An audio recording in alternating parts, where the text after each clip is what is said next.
Hello everybody, it's Mega Blue Charizard, and today we're going to be reacting to Dragon Ball DC The Bombshells. And I'm excited to see what goes on with Cauliflower and Kale right after during the Super Saiyan saga. Here we go. As far back as I can remember, I always wanted to be a gangster. Kicking around back home. My best gal, Cal, and I were always getting in. I love how they make her design original to her canon counterpart. Just looking for a good fight sore. Well, the folks in charge back on Sedala didn't much care for that attitude, so they kicked us out in asses. Cal and I ended up on this here rude ball they call Earth. But we made it work, you know? Moved to the Big Apple. Town so nice I named it twice.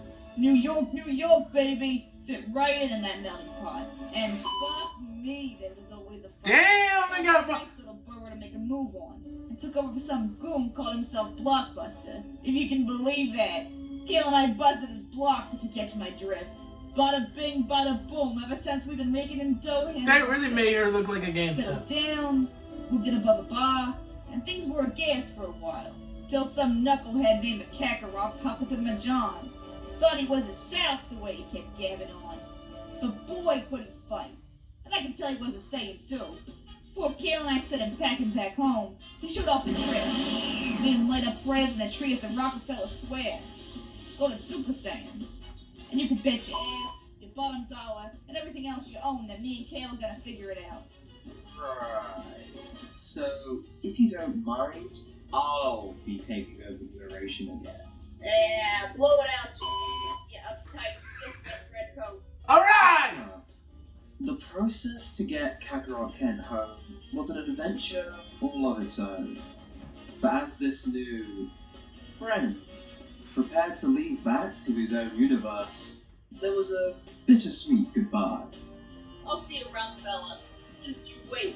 Me and Kale are gonna have that Super Saiyan thing figured out faster than a cop runs into a donut shop first thing in the morning. You think we can, Khalifa? I bet you will. Till next time. And with that, Kakarot Ken vanished from Earth 49. The new friends he left behind looked on as the dimensional bridge faded, only to be replaced by a glowing green light moving in from the distance.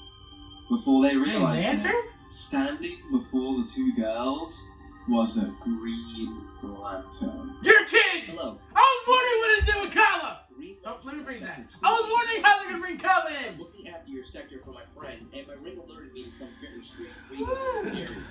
Have you two seen anything out of the ordinary? Get the out of here. Okay, Potty Mouth! Jeez, I don't want to get my channel copyright. I'm taking down my bad language. It's much more than a police force, especially as you could understand them on such a limited one. Primitive, I understand just fine. Ain't the first time I've heard of a Green Lantern. Copper, whatever your name was. Folks on Sedala love Green Lanterns like Italians love the Pope. Wait, you're Saiyans too? Well, I guess you could say that. You gotta be yanking my damn chain. You're a Saiyan? Yeah. What is this? You can't get a crotch. Oh my god, the Potty Mouth! As if on cue, a car came hurtling through the air towards the gathered Saiyans. Luckily, Kaba was able to use his constructs to shield the trio. They looked past the emerald barrier and down the block to see a gang moving towards them, led by a massive screeching boar. Atop this creature stood a large man with dark skin, but he was so I don't read comic books, so I'm completely clueless with this. That skin at all. A hail of bullets rang out at the barrier as the gang, following the boar, opened fire on the Saiyans. Suddenly, a man yelled for them to stop as he came forward from behind the gang. Hey, Toots, I said I'd put you out on your am. Don't give a damn how strong you and another freak broad are. Got me an ace in the hole this time. Introducing the Tattooed Man, U.S. Marine Mark Richards. Back home from a tour dealing with your Japanese friends. So come on now, sweetheart. Lucky Luciano, you fat-headed jerk! Now this is more like it. Listen up, Lucky. You apologize for entering my turf, trying to kill me, and turn around right now. and I'll be nice. Pump full of lead. I was hoping you'd say that. The gang erupted into a hailstorm of bullets. The tattooed man boy. charged atop his board and broke through Cabba's shield construct. Silently, Kale jumped into the air to meet him. In one swift hit to the chest, she knocked the rider from his boar. But then, something strange happened. The boar shrunk down and returned to the tattooed man's foot, appearing as nothing more than ink. Meanwhile, Khalifa and Kaba took cover behind some nearby cars. Khalifa checked the barrel of a machine gun and then popped up to return fire. For a moment, Kaba wondered why she would bother with such a primitive weapon when she should be able to fire energy blasts. But the look of glee on her face said it all. The gun was to make things fair. This was a lot more fun for her. But Khalifa's fun ended abruptly when she noticed Kale come crashing to the ground in front of her. She looked up into the sky and saw the Marine. He had seemingly grown angel wings and was holding a large archaic cannon in his hands. But the worst part was the smile on his face as he lightly floated to the ground, his wings morphing into his back, fading from feathers to ink. Can't believe I got brought in for this. Supposed to be back east, cracking bunkers, and yet my art's being wasted working for one crook to take out another. Funny how old Uncle Sam sees fit to direct my services. Listen up, you inked up ingrate. You hurt my gals and now you dead. Jesus Christ, the body mouth on this girl! Lady, you sure got a big mouth. They've brought Look her how too fun for good! the two of you. Somewhere I can make you dance. Oh god. Khalifa flew directly at Richards. The Marine was ready for her love. He flexed his bicep, and another cannon formed from the ink on his arm. The two ship guns blasted at the charging Saiyan with more power than the real things could ever hope to possess. While the creations of Mark Richards' tattoos appeared as the objects they were based on, they had a magical energy fueling them, allowing the creations of ink to match the raw strength of the Saiyans. While Khalifa traded blasts with Richards, Kaba made a barrier around himself and Kale.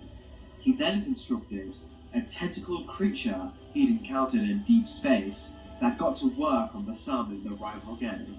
While the Green Lantern wasn't overly happy about being caught in the middle of a fight, he would just have to sort that out sometime down the line. Khalifa was finally pushing the tattooed man back, able to outmaneuver him in the air and getting close for some quick but painful jabs. Just as the gangster was getting confident in her ability to close out the fight, Richards pulled his trump card. The twin cannons faded back to ink, and then the battleship on his chest morphed into reality. For a moment, a full-sized Navy battleship floated in the air above a street in New York's boroughs, and then it came crashing down to the sea of pavement. Waves of clouds kicked up into the city air as the pavement turned to dust on impact, and everyone below the ship was crushed by its weight, including Lucky Luciano, who had been taking cover from all the action. The man who put the organize in organized crime was now dead in the streets of New York. Khalifa's eyes grew wide. Kale had been down there. But just as her mind began to buzz with all the awful things that could have happened, a glowing green drill emerged from the deck of the battleship. Like elevator doors, it opened, and Kaba and Kale stepped out into the air. Khalifa was so exhilarated, she couldn't help but mock the Marine. You dope, you just killed your own boss. Guess I should be thanking you. Lucky was a real horse. Oh my! No one say Lucky was my boss. My boss just owed him a favor is all. The battleship was more than just a hunk of metal. With it came an entire crew of ink soldiers who began attacking Kaba and Kale. And while she tried to get in close to help, the guns on the ship turned and began to fire at the gangster. Khalifa needs our help! With a jolt of speed, Kale grabbed the Green Lantern under one arm and flew off towards her girlfriend.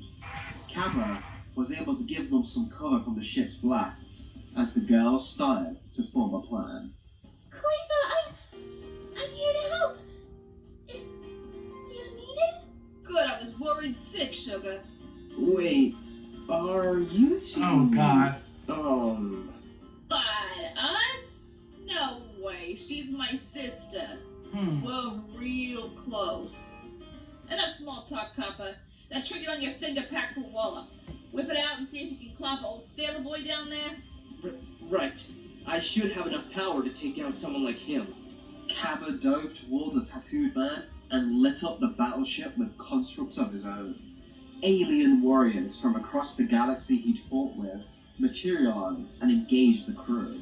Cabba, however, kept advancing toward the tattooed man, but he was blindsided by a sudden barrage I from wonder, the thousands of artillery guns will on the Super ship. Saiyan Who nullify fired the effects countless of the Green energy Lantern blasts ring? and shot him clear across I know the that sky. yellow power Kale gasped at the nullifies sight Green and flew Lantern over to power. go help. Will Super Khalifa Saiyan work? couldn't help but protest I'm curious when about she that. followed. The two arrived to find Cabba out cold. And that's when Khalifa got an idea. The gangster saw the ring sitting on Cabba's limp hand, Oh no. looking very pretty. Hey, Kale, I got something cooking in my noggin. Okay.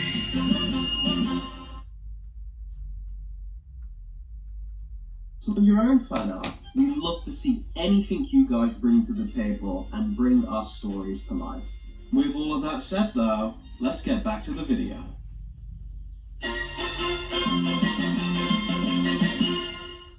With an unneeded amount of force, the gangster pulled the ring off Cabba's finger and placed it on her own. She'd heard stories about Green Lanterns when growing up on Sadala, that they weren't afraid of anything. Well, she certainly qualified for that. In a burst of emerald energy, Khalifa soared off the ground. She'd heard stories about how difficult making constructs could be, but she was too stubborn for difficult. She kept it simple, and only tried to make something she had an emotional connection to. Out of sheer will, she formed a gigantic Tommy gun and an equally large set of brass knuckles. Khalifa, don't you think that's a bit much? Stand back, baby doll, I got a face to break. Before Kale could stop her, the firecracker shot towards the battleship again. The Tommy gun construct made quick work of Richard's artillery guns, and her brass knuckles cleaned the clocks of the ship crew in no time. Soon, it was just Khalifa and the tattooed man standing on the deck. Huh. I should have given you more credit. You're tougher than you look, String Bean. Well, golly gee, thanks. But it looks like you just missed your last train. Can't imagine you got anything bigger than this tucked up your sleeve. That ring in you must be a bad fit then. Imagination's important. That's The true. battleship faded beneath them both. Khalifa realized that up and down his arm, there was a tattoo of a massive dragon. One that started to come to life. There was no time to do anything but defend herself as the growing jaws of the beast came hurtling towards her. She tried erecting a shield like Cabba had, but it was crushed in an instant. Her inexperience with the ring costed her badly. Luckily, Kale had arrived on the scene and was able to move them both out of the way before the creature could swallow the pair whole. Ah, fuck this. Oh my god. Another. She willed the ring to make something for her, and out of thin air materialized a Cadillac around the two sails. Kale wasn't sure what was going on, but fell back in her seat as Khalifa slammed on the gas pedal. The construct shot off into the air, and before Richards could tell what had happened, it was already on the horizon. What are we doing? Listen, I don't like running from a fight. But I did some thinking, and I swear a light bulb just kicked on in my head. We got this ring off of Copper, right? It can get us anywhere in the universe. Now we don't gotta stick around in this mud bowl. We don't? That's right, sky's the limit, sugar. But What about my plans? I can't leave those. Could even go home. Can you imagine the look on their faces when the two of us show back up on Sadala? It'll be priceless. But Sadala isn't home anymore. New York is. Our friends are back there. We can't just run away because things are tough. When we took over from Blockbuster, you told people that things would be better. We need to be there for our neighbors. The cops aren't going to take care of them. Lucky might have died, but what if someone worse takes over? Our home needs us. The car stopped. It was simply floating in the air. Khalifa looked at her girlfriend in shock. Kale rarely had an outburst like that. And when she did, it was because someone pissed her off. Khalifa would kick the head in of anyone who did that. But now Kale's anger was aimed at herself. Suddenly, everything she'd just been saying and thinking faded away. Khalifa looked into Kale's eyes. Kale, you know why I love you. You're so strong. I don't just mean your guns. You're stronger than I could ever be. Kale took Khalifa's hand and smiled. I'm strong because I have you. We're strong together. Put us together and what do you get? The strongest Saiyans around. The Cadillac whipped around in midair and started picking up speed as it headed back to Richards. The tattooed man looked up at the appearing car and smiled. This was not an attack with stealth in mind. Khalifa was hanging out of the window of the car and firing her own Tommy gun. But this time, she channeled her ki through the bullets to increase their impact power, all while Kale was holding the steering wheel and blaring on the horn. The girls jumped from the construct as it crashed against the dragon's head. The car exploded into a burst of energy. Unfortunately, it did little damage in the process. The dragon roared and began to circle the couple in a wall of flame. This time, however, Khalifa and Kale arrived together. Their mistake had been that they'd each kept trying to take on the tattooed man alone. How could I have been so dense? To think a silly little ring could be more help than my gal. From now on, we battle as a team. The two Saiyans rushed at the tattooed man. His dragons moved to defend immediately. However, Kale quickly fired green beams of energy that hit the beast with more force than it could tank. Kale diverted course, but kept the pressure up on the dragon, forcing it to chase her down in order to end the assault. This allowed Khalifa the opportunity to get in close and engage Richards head to head. He quickly manifested the cannons from his arms again. He fired rapid blasts at Khalifa as she closed in. To dodge them would have been child's play for the Saiyan, but she instead decided to block. A choice that helped prove her theory almost instantly. Khalifa smirked and shot up off the ground high into the air. Rush cannon! A barrage of red energy blasts shot down at Richards. He moved and dodged as best he could, but being on the ground while she was airborne left him an easy target. Richards unleashed his tattoo of angel wings and flew up to meet Khalifa in the air.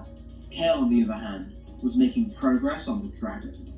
It was beginning to weaken noticeably.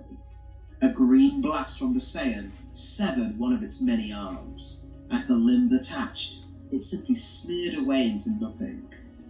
The duo was making progress now. Khalifa saw the dragon faltering out of the corner of her eye. She grinned at the prospect. Everything she predicted was right. Now, she could move in and end this fight. Don't wanna know where you Ay, Your ink blot sure do pack a wallop. But if you could, you'd use the big ones at the same time. Having to keep that overgrown lizard out to deal with my gal while you're fighting me? You can't keep it up. Don't feel bad. No fella can handle me, Kale. And with that devastating blow out of the way, Khalifa ended the fight in a burst of speed, appearing inches from Richard's face and introducing her knee. The tattooed man's ink creatures faded from the world in an instant, as he lost consciousness from the pain. He fell from the air like a stone, and just as he was about to hit the pavement, Kaba swooped in to catch him. Khalifa was about to get annoyed, but decided she'd rather jump Kale with a deep kiss, making the shy Saiyan nearly faint from embarrassment. The two went back to their bar to celebrate another fight won. They even let Kaba tag along, mostly because they couldn't get him to shut up about getting his ring back. The day had certainly been more exciting than anyone had predicted. First, a strange visitor from another universe, then a gang battle in the streets. I appreciate the help, but I really do need my ring back. You're not even using it now. I ain't really interested in its power, not my style. But I'm feeling the aesthetic. You wanna come and take it? Well, what's the harm in waiting a little while longer? You know, Kale, with Lucky taking the dirt nap, his turf will be up for grabs. I'm thinking about expansion. That sounds nice. Could always use more neighbors. But I'm a little worried. That tattoo guy said he was working for someone else. Ah, who cares? Whatever honcho we work for, we can take him together. That reminds me, I had something I wanted to ask you. Been wanting to for a while, and this ring did kind of fall in my lap, so... Mark Richards was one of my best operatives, and you two just kicked him into next week. So congratulations, you just became Bombshells. Who the f*** is this bitch? Really? Hey, it's me, Kakarot. Oh, here we go. Trading has been going pretty well on the farm, but I wonder what Vegeta's been up to.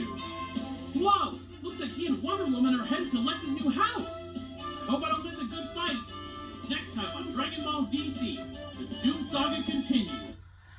Okay. That was... I don't know what the word is, but it was good. It was legit. Yeah. The colorful language, yeah. Besides that, I really enjoyed the Bombshells. Yeah, I hope, geeks, if you're ever watching this, I hope you make more of the Bombshells. I really enjoyed it. But tone down on the language. Yeah. Other than that, I say that's it. Monday, I'm gonna be continuing on my Ruby reactions, and I'm gonna keep doing them every day. Well, not on Sundays. What was I can't talk right now. On Sunday, I'm not gonna record on Sundays, but I'm gonna keep reacting to all of Ruby until I reach up to volume 8. Why I said 8. Alright, so for that's gonna be it. Go watch my previous DC reactions. And I cannot wait to see. Don't forget to hit the bell icon so you won't miss any of my future videos. And don't forget to like and subscribe to make a blue Charizard. I'll see you guys in the next Bombshell reaction. Peace out.